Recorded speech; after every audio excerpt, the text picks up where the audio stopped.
तहे दिल से टीवी से बोले में स्वागत है।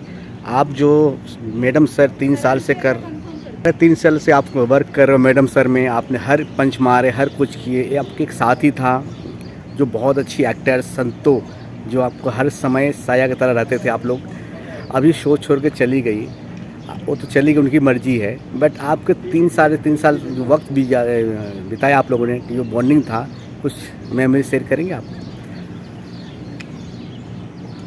परिवर्तन जीवन का अविभाज्य घटक है। तो हम उसके लिए खुश हैं कि वो कुछ नया काम करेगी, अच्छा काम करेगी, और भगवान करे उसको बहुत बढ़िया काम मिले, इससे भी अच्छा काम मिले, और उसकी अभिनय क्षमता है उसमें निखर के आए। हम ये ऐसे भगवान के पास, ईश्वर के पास प्रार्थना करते हैं। हाँ, ये थोड़ा सा वो थोड़ी सी नाराज़ थी अपने कैरेक्टर को लेकर कि उसको कुछ करने को नहीं मिल रहा था, ऐसे उसकी थोड़ी सी कंप्लेंट थी। ठीक है, वो हर एक व्यक्ति के हिसाब से अच्छा बुरा सब कुछ जहाँ भी होता है, मतलब आपके नज़रिए से अच्छा दिख रहा है लेकिन मेरे नज़रिए से बुरा दिख रहा है, तो डायमेंशंस अलग अलग होते हैं। तो मैं उसमें पढ़ना नहीं चाहता, लेकिन संतोष जी के साथ जब भी हमने काम किया है तो बहुत ही मज़ा आया है। वो एक्चुअली पंच बहुत ही इनोसेंसली पेश कर दी थी। और हम क्या होते हैं कि पंचेस ना हमें पता होते हैं कि यहाँ ये हो सकता जी। है, यहाँ ये लाइन आ सकती है, यहाँ ऐसी लाइन बोलने से पंच आ सकता है। लेकिन मुझे याद है कि संतोष जी के कुछ कुछ पंचेस ऐसे हैं ना, यादगार पंचेस हैं, तो उनको पता है कि ऐसा कुछ बोलने से ऐसा कुछ होगा, उन्होंने बस बोल दिया और वो धमाका हुआ है। तो वो उनको भी पता नहीं है कि मैंने ऐसे क्या कर दिया, वो ऐसे कहते मैंने इतना क्या बोल दिया। लेकिन जो जानने वाला होता है, जो पंच रिसीव करने वाला होता है, उसको भी पता होता है कि ये जो डिलीवरी हुई है बहुत ही ख़ास हुई है। तो मतलब वो होता है ना, अजीत आगरकर ने एक बार मैच जिता दिया बैटिंग से तो उसको भी नहीं पता था कि उसके तरकश में, उसके बैट में इतने सारे बॉल या इस टाइप के शॉट्स हैं, तो वो लग गए। तो वैसे ही संतोष जी है, और बहुत मज़ा आया मुझे। एक तो एक पंच मुझे बहुत ही याद है, जब क्रिमिनल जो होता है वो फ़ोन पे धमकी वगैरह देता है, लेडीज़ की आवाज़ है वो। फिर मैडम सर पूछती है कि आवाज़ कैसी लगी, तो संतोष बताती है कि मज़ा नहीं आया तो अरे देखो, मैंने भी बोला है तो उतना फूटा नहीं है, लेकिन संतोष जी ने जिस अंदाज, और मैंने वो टेलीकास्ट देखा था, तब मैं शायद शूट पे नहीं था, मैं कुछ छुट्टी पे था, और मैंने रात में एपिसोड देखा, और मैं अकेला ही इतना फूटा हूँ। मतलब हम जैसे थिएटर में एक आध नाटक देखते हुए कैसे फूटते हैं, वैसा लाइवली फूटा था वो पंच। सो आई एम सो इम्प्रेस। मतलब हमारे जीवन में भी वो बहुत कम ऐसे समय आए हैं कि हमारे पंचेस पे कोई इतना फूटा है तो वो बहुत ही मज़ेदार रहा है। और मैं उनको उनके सामने भी ये बात बहुत बार कही है कि कुछ चीज़ें ऐसी होती है, मतलब वो एज अ कॉमेडियन हमें कुछ सीखने को भी मिला है कि कुछ चीज़ें ना ऐसी इनोसेंसली होनी चाहिए, तो बहुत उसका मज़ा है। तो वो खुद भी लुत्फ़ उठाते हैं और हम भी, ऑडियंस भी उठाते थे। तो ऐसे कई सारी चीज़ें हैं। और वो वेज खाना खाती थी, हम नॉन वेज खाते थे, तो बहुत बार जब हम वेज पे होते थे तो हम वेज खाना फिर एक साथ खाने बैठते थे। और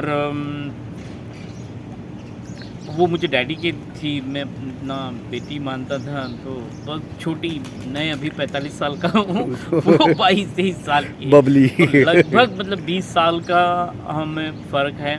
तो मेरे लिए बेटी जैसी, मेरी बेटी की उम्र भी 15 साल की है, तो लगभग मेरी बेटी जैसी है। तो इट्स वेरी नाइस बॉन्डिंग, बहुत अच्छा था। और थोड़ा सा खालीपन तो महसूस हो रहा है कि हमारे टीम का एक मेंबर नहीं है हमारे साथ, लेकिन ठीक है। कितना मिस करोगे आप सत्तो जी को?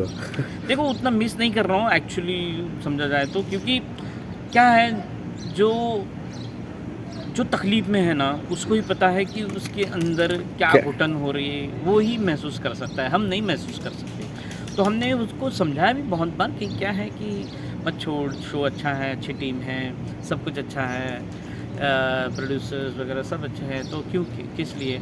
लेकिन उसका मन नहीं लग रहा था क्योंकि एक कुछ महीने, क्योंकि उसका कैरेक्टर वैसे खिल नहीं रहा था। बाकी सब अपने अपने कैरेक्टर में खिल रहे थे, कुछ नया ला रहे थे। मतलब पुष्पा जी का कैरेक्टर, चीता का कैरेक्टर, मेरा कैरेक्टर और करिश्मा हसीना मैडम का तो है ही बहुत ही बढ़िया। बस उसका ही कैरेक्टर थोड़ा सा कहीं पे उसको लग रहा था कि वीक है। लेकिन एज अ ऑडियंस ऐसा नहीं लग रहा था, लेकिन उसको जैसे कि टीम मेंबर में वैसा होता है ना, वो वैसा वो महसूस कर रही थी। तो वो ठीक है, अगर उसको ऐसा लगता है और वो आगे डेवलप करना चाह रही है तो उसको भगवान की तरफ से आशीर्वाद ही मिले कि वो बढ़िया से बढ़िया अपने आप को तराशे और अच्छा एक शो या जो वो करना चाहती है वो करे। ऑडियंस के लिए डिमांड था चीता और संतों का लव स्टोरी देखना चाहता था, अधूरा रह गया मतलब ऑडियंस को। मतलब हमेशा मुझे मैसेज आता था उनका लव स्टोरी दिखाओ चीता और संतों पे, लेकिन ये अगर वो भी स्टोरी चल जाता तो ऑडियंस भी खुश, शायद संतों भी खुश नहीं जाती। मेरे ख्याल से ये लग रहा है अगर दोनों का लव स्टोरी थोड़ा कुछ ट्रैक चलता तो।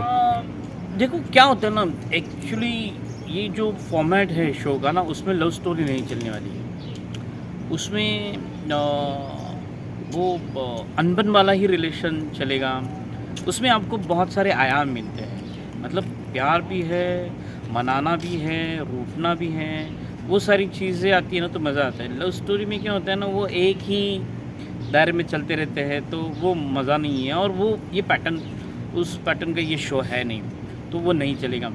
तो इसीलिए बहुत टाइम के बाद में एक्सेप्शंस लाया गया लव स्टोरी का, जो चीता का प्रपोजल था, एंड देन वापस सनी को लाया गया उनके बीच में।